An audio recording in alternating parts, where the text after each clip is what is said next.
He grabbed my wrist across the closing table and squeezed until I felt the bones shift. "Sign it," my father-in-law said, quiet enough that the notary couldn't hear. "Or I will make sure you never see those children again." My husband sat 3 feet away and stared at the wall. I didn't sign. I stood up, walked to the restroom, and threw up. Then I washed my face, looked at myself in the fluorescent light, and thought, I am a paralegal. I have spent 8 years reading contracts that men like him used to bury women like me. I know exactly what that document was, and I know exactly what to do next. But before I tell you how I burned it all down in 11 days, tell me in the comments, what is one thing you gave up for someone you loved that you're still grieving? I read every single one. I drove home alone. My husband had ridden with his father, which told me everything I needed to know about where his loyalty lived. The house we shared was a 4-bedroom colonial in a suburb that his family had essentially picked for us, 2 miles from his parents, close enough that his mother could drop by without calling, which she did, often. I sat in the driveway for a long time. The garage door opener was clipped to my visor. I didn't press it. I just sat there watching the motion sensor light flicker on for a possum crossing the lawn, then go dark again. My name is Sloan. I'm 31 years old. For the last 4 years, I've worked as a senior paralegal at a small civil litigation firm. My job is to read what other people sign without reading, find the clause they missed, and figure out what it's actually going to cost them. I am very good at my job. I was not, for a long time, good at applying those skills to my own life. The documents actually say, "Who's a quitclaim deed." Specifically, it transferred my ownership interest in our home to a family LLC that my father-in-law controlled. My husband had presented it to me that morning over coffee as a tax thing, just paperwork. The accountant needs it by end of week. He'd slid it across the kitchen counter like it was a grocery list. I am a paralegal. I know what a quitclaim deed does. I asked him to explain it. He sighed the way he always sighed when I asked him to explain something. This long, slow exhale that meant, here we go, and told me it was complicated, that his father understood these things better than either of us, that I should just trust the process. I didn't sign it then. I told him I wanted to read it first. He told me there wasn't time. The notary was booked. I told him to rebook the notary. He called his father. That's how we ended up at the closing table that afternoon, with my father-in-law leaning across the mahogany and rearranging the bones in my wrist. Inside the house, I made tea. I didn't drink and opened my laptop on the kitchen table. I had photos of the deed on my phone. I'd taken them in the car before we went inside, just as habit, the way I photograph every document I'm asked to touch. I pulled them up now and read the whole thing slowly. The LLC was called Harwick Family Holdings. I searched it. Filed 8 months ago. My husband was listed as a member. So was his brother. So was his father, as managing member with controlling interest. Our house had been purchased jointly, my name on the mortgage, my credit score that had made the loan possible, my down payment, $34,000 from the inheritance my grandmother had left me, money she'd saved working double shifts at a diner for 30 years, had gone into that purchase. If I signed this deed, I would be transferring my legal interest to an entity I did not control, for no compensation, with no legal protection. I wasn't signing away paperwork. I was signing away $34,000 and any equity claim I had to the home I lived in. I opened a new document and started a timeline. My husband and I had been together for 6 years, married for 3. In that time, I could identify at least 4 other moments that looked like this one. Smaller, easier to rationalize, but structurally identical. His name alone on the joint investment account because it's easier for tax purposes. The car I'd co-signed that was titled only in his name. The joint checking account that I deposited into every month, but that required both signatures to close and only his to withdraw. The life insurance policy he'd taken out on me 18 months ago. Standard, he said. Everyone does it. That I'd never seen the full terms of. I'm a paralegal. I know how asset stripping works. I know what it looks like when someone is systematically removing a person's financial tether before they cut the line. He wasn't planning to leave me tomorrow, but someone had been planning something. My phone buzzed. It was my mother-in-law. I stared at her name on the screen for 3 full rings. I answered. Sloan. Her voice was warm the way a waiting room is warm. Climate-controlled, impersonal. Sweetheart, I heard there was a little confusion at the notary today. I just want you to know we're not upset. These things happen. Why don't you come for dinner Sunday and we can all sit down together and go through everything so you feel comfortable? I want you to understand something about my mother-in-law. She was never cruel to me in any way I could point to directly. She sent birthday cards. She remembered how I took my coffee. She told me once, in what I think she meant as a compliment, that I was more capable than she'd expected. She just also happened to have raised a man who had never once in his adult life paid a bill, made a decision, or accepted a consequence without his parents' involvement. She wasn't calling to make me comfortable. She was calling to manage me. I'll have to check our schedule, I said. Of course. A small pause. Sloan, this LLC structure is really standard for families with assets. It's just protection. You understand that, don't you? It protects all of you. From what? I asked. Another pause, shorter. From liability. From outside claims. It's just smart planning. Whose liability? I asked, specifically. She laughed, light and practiced. Oh, you're so thorough. That's what makes you good at your job. We'll talk Sunday. Kiss my son for me. She hung up. I sat very still for a moment. Then I went back to my laptop. She'd said families with assets. Her family had assets. My husband had a salary and a car in his name and a membership in an LLC his father controlled. I had a mortgage, a paralegal's income, my grandmother's $34,000 sunk into this house, and apparently a life insurance policy I hadn't fully read. I found the policy documents in the filing cabinet in the home office. My husband had set up the filing system, alphabetical, neat, the kind of organization that looks like thoughtfulness and is actually control. The policy was under L for life. I photographed every page. The beneficiary on the policy on my life was not my husband. It was Harwick Family Holdings, LLC. I set the paper down on the desk. I picked it up again. I read the beneficiary line 4 more times. An LLC, my father-in-law controlled, would receive the payout if I died. I am going to tell you that I did not panic. What I felt was more like the sensation of stepping off a curb you didn't see. That lurching drop, the instant recalibration. I'd been living in a house that was slowly being built around me, walls going up while I slept, and I had just found the blueprint. I thought about the woman my grandmother had been. She'd raised me from age 9 after my mother left. Not dramatically, not with a fight, just slowly disappeared the way some people do. My grandmother had worked 2 jobs and never once complained in my presence. She told me, the summer I turned 16, that the only insurance a woman can have is knowing how to read her own paperwork. She left me $34,000 and that advice. I had not, until tonight, understood that she'd been giving me both for the same reason. I called the one person I trusted completely. She picked up on the second ring. It's almost 11, she said, but she wasn't annoyed. She never was. I need a favor. My voice came out steadier than I felt. Do you still know that attorney? The one who handled your sister's case? A pause. Then the sleep fell out of her voice the way it does when something real is happening. The family law one. No, the one before that. The one who does financial fraud. Her name was Petra Lindholm. Not Petra, I called her by her last name. We'd worked together for 2 years before she moved firms, and if you wanted to find financial misconduct buried in corporate documents, she was the person who found it. She met me for coffee at 7 the next morning. I laid out everything I had, the deed, the LLC structure, the timeline of account changes, the life insurance policy. She read without speaking. When she finished, she lined up the photographs neatly on the cafe table, which is what she does when she's organizing her thoughts. How long have you been married? She asked. 3 years. And the down payment was documented? Wire transfer? Paper trail?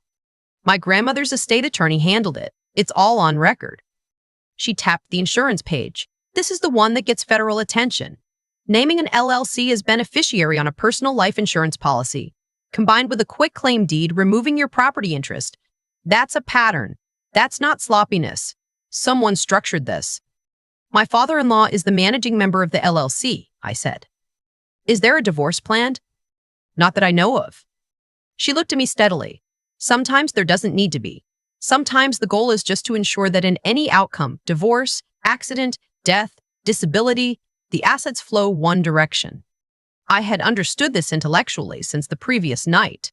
Hearing it spoken aloud in a fluorescent-lit coffee shop at 7 in the morning was different. What do I do? I asked. First, you don't sign anything. Second, you don't tell your husband what you know. Third, she pulled out her phone. I'm going to give you the name of an attorney in the Financial Crimes Unit at the State AG's office, not because this is necessarily criminal yet, but because if it is, you want to have made that call before any assets move. They're going to move assets, I said. I know they are. The Sunday dinner invitation is a delay tactic. She wants me to come Sunday, feel reassured, and sign by Monday. Lindholm nodded slowly. How much time do you have? I thought about it. They'll push hard by end of week. The dinner is a soft deadline. If I don't sign by Friday, they'll escalate. Then we have 4 days, she said. Send me everything tonight. I'll have eyes on the LLC filings by morning. I sent her 47 photographs from my phone before I'd finished my coffee. My husband came home that night with takeout and an apology. Soft, careful, the kind that doesn't admit to anything specific. He was sorry I felt confused. He was sorry the day had been stressful. He loved me, he said, and his family loved me, and this was all just about protecting what they'd built together. I said I was tired. I watched him eat his noodles, and I thought about the way he'd stared at the wall while his father squeezed my wrist. He had not looked at me. He had not said a word. I used to tell myself he was conflict-averse, that his father was overbearing and my husband was a victim of that dynamic. Same as me, just from the inside.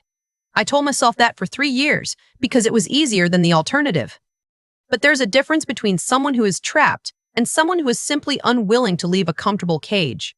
My husband was not trapped. He had a key. He just never used it because the cage had very nice furniture and his father paid the subscription services. Lindholm called me Wednesday morning. The LLC is clean on the surface, she said, but I pulled the full filing history. Harik Family Holdings was created 8 months ago, right after your father-in-law's personal business was named in a civil fraud complaint. The timing isn't coincidental. He moved personal assets into the LLC to make them harder to reach in a judgment. So he was hiding money. He was shielding assets from a pending civil claim. That's not always illegal, depending on the timing and intent, but here's what is. When he names an LLC as beneficiary on a third party's life insurance policy, your policy, without disclosing his financial interest to the insurer, that's insurance fraud. And when he directed your husband to obtain your signature on a quitclaim deed without disclosing the LLC's true purpose, that potentially crosses into wire fraud given the mortgage documentation involved. I wrote everything down. The AG contact, she said. His name is Marcus Osei. He's expecting your call this afternoon. I called from the parking lot of a grocery store so my husband wouldn't overhear. Marcus Osei was exactly what Lindholm had prepared me for. Direct, unhurried, interested in documentation over emotion. He asked specific questions. I answered them. He asked me to email everything I had. I did. Don't change your behavior, he said before hanging up. Go to the Sunday dinner if you're invited. Be normal. Don't sign anything. My father-in-law called Thursday evening. He said he'd heard I had concerns and he wanted to address them personally. He said the LLC was simply a vehicle, a container, nothing more. He said my name could be added if that made me more comfortable. He said it the way people say things they know they'll never have to follow through on. That sounds reasonable, I said. Can we talk through it Sunday? Of course. His voice relaxed. He thought he'd won. We'll make a nice dinner of it. You'll see, Sloan. This is all just family looking out for family. I hung up and sat in the kitchen and thought about my grandmother. She had looked out for me by teaching me to look out for myself. That was the actual inheritance.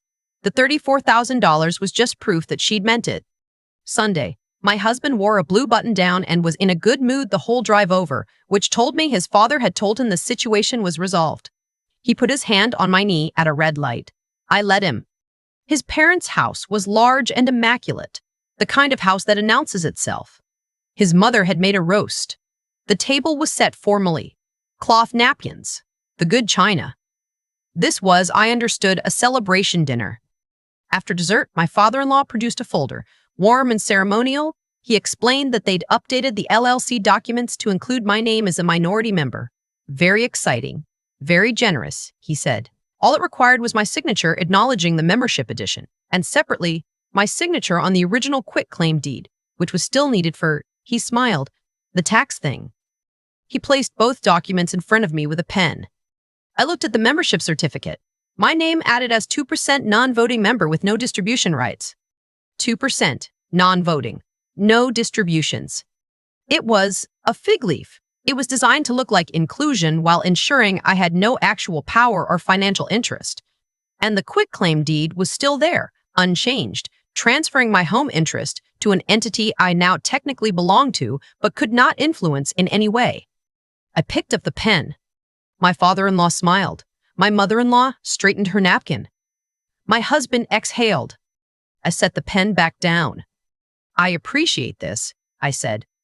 I'd like to take both documents to my attorney before I sign, just to have independent eyes on it. You understand, professional habit. The table went very quiet. My father-in-law's smile stayed on his face for a moment past when it should have. I thought we'd resolved your concerns, he said. You resolved them a lot, I said. I just want my attorney to confirm. My husband said my name in a low voice, not a question. I'd also like to discuss the life insurance policy, I said, specifically the beneficiary designation. My father-in-law's smile disappeared completely. What about it? He said, and his voice was no longer warm. The beneficiary is the LLC, I said. I'd like to understand the reasoning for that, and I'd like it changed before I sign anything. My mother-in-law said something about dessert. My husband stared at the table. My father-in-law looked at me with an expression I recognized from the closing table. Not anger exactly, but the recalibration of a man who is reassessing whether the person across from him is the obstacle he thought she was. That's a standard estate planning tool, he said. Can you explain how? I said. Because in my reading, directing a life insurance benefit to an LLC you control, without disclosing that to the insurer, creates a reportable interest. I'd love for your estate attorney to walk me through it. The silence that followed was the kind that has weight. My husband pushed his chair back and said he needed air. My mother-in-law picked up a dessert plate and carried it to the kitchen for no apparent reason. My father-in-law and I sat across the table and looked at each other. You've been talking to someone, he said. I talk to a lot of people, I said. I'm a paralegal. It's what I do. He leaned forward. Sloan, you are making a mistake. You don't understand what you're involving yourself in. I understand it very well, I said. That's the problem you're having right now. I stood, thanked his wife for the roast, and drove myself home. 2 days later, Marcus Osei's office issued a civil investigative demand to Harwick Family Holdings. The demand required the LLC to produce financial records, communications related to asset transfers, and documentation of the insurance beneficiary designations across all policies held by or naming LLC members or their spouses. My father-in-law received a separate letter informing him that his insurance broker had been contacted regarding the beneficiary disclosure issue and that a referral had been made to the state insurance commissioner. The civil fraud case that had originally prompted the LLC's creation, the one he'd been trying to shield assets from, subsequently added the LLC transfers to their claim, meaning his attempt to hide assets may have constituted fraudulent transfer. My husband came to me the evening. The letters arrived. He sat across from me at the kitchen table where I'd taken so many photographs by phone light, and he looked like someone who had just understood, for the first time, that consequences are a real thing that happen to real people. You called the Attorney General, he said. I did. Why didn't you just talk to me? I looked at him for a long moment. I tried to talk to you at the closing table. You stared at the wall. He didn't have an answer for that. The marriage did not survive the year. I won't give you a dramatic scene about it because there wasn't one. It just ended the way things end when the foundation was never solid. Quietly, with paperwork, which is an appropriate ending given everything. The quitclaim deed was never signed. My interest in the house was protected. The down payment was documented and accounted for in the divorce settlement. My grandmother's money came back to me. My father-in-law settled the civil fraud case at a significant cost. The insurance commissioner's review is ongoing. My mother-in-law sent me a birthday card 6 months after the divorce was finalized, out of habit, probably. Or maybe she just couldn't stop. I didn't open it. I'm not angry at her exactly. But I've spent enough years being managed by people who called it love. I have a small apartment now with south-facing windows and a filing cabinet that is organized by my system. I make my own coffee. I read my own documents. My grandmother used to say that a woman who knows her own paperwork will never be buried in someone else's. I used to think that was a practical tip. Now I understand it was the whole philosophy. If you've ever been handed a pen and felt in your gut that something was wrong, and you signed anyway, or you almost did, drop, seen in the comments. And if this story helped you trust that feeling even once, share it.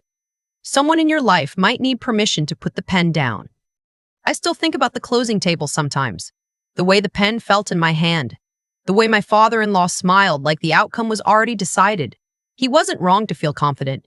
He'd done this before, probably. Found someone who trusted the people around her more than she trusted her own reading of a situation, and quietly walked away with what was theirs. He just hadn't accounted for what I actually do for a living. There's something I'd come to believe about the way consequences work, and it has nothing to do with luck, or fate, or the universe balancing some cosmic ledger. It's simpler and more mechanical than that. When you build something on a false foundation, a forged signature, a hidden beneficiary, a document explained away as just a tax thing, you are also building the pressure that eventually finds the crack. My father-in-law spent years constructing an elaborate structure designed to route everything toward himself. Every document he drafted was another load-bearing wall in that structure. When it fell because of its own weight. I just happened to be standing at the right angle to see where the fracture was. What I keep coming back to is this. I almost signed, not at the closing table. I knew by then. But 6 months earlier, when my husband handed me the investment account paperwork and said it was easier for taxes, I had a feeling. I recognized it for what it was. I signed anyway because I told myself I was being paranoid, that reading contracts all day had made me suspicious of normal things, that love meant extending the benefit of the doubt. Doubt is not the enemy of love. Ignoring your own judgment is. My grandmother understood something that took me 31 years to fully absorb. She understood that integrity isn't just about being honest with other people. It's about being honest with yourself, about what you're seeing, about what you know. She didn't teach me to be suspicious of everyone. She taught me to be honest about what the evidence in front of me actually said, even when the conclusion was uncomfortable. That's not cynicism. That's the clearest form of self-respect I know. And then there's the harder thing, which is what you do with what you know. Knowing is not the same as acting. I knew something was wrong at that closing table. I had the skill to understand what the document said. What I needed was the willingness to stay standing when every social pressure in that room was pushing me toward the chair. My father-in-law was counting on the fact that most people, when faced with displeasure from the people they love, will choose peace over accuracy. He had built his whole system on that assumption. The resilience required wasn't dramatic. It wasn't a speech. It was just putting the pen back down, saying I'd like my attorney to review it. Driving home alone. Making the call from a grocery store parking lot because I didn't want to be overheard. Sending 47 photographs at 11 o'clock at night. Showing up to a Sunday dinner and sitting through a roast I didn't taste and saying calmly that I'd noticed the beneficiary on my own life insurance policy. Small, steady, unglamorous acts. That's what it actually looks like. My grandmother's $34,000 came back to me. So did the house equity and the documented paper trail and 4 years of my own financial history that I'd kept organized out of professional habit. None of that happened because I was fearless. It happened because I was trained by her, by my work, by every document I'd ever read on behalf of someone who hadn't read it themselves, to treat what I knew as worth defending. I think that's the whole lesson, really. Not the LLC, not the AG's office, not the satisfying legal collapse of a structure built on someone else's trust. The lesson is that what you know is worth defending. Your reading of a situation, your discomfort, your grandmother's advice given to you at 16 in a kitchen that smelled like coffee and dish soap. Believe what you know. Know enough to protect yourself. And when someone puts a pen in your hand and the feeling in your chest says, wait,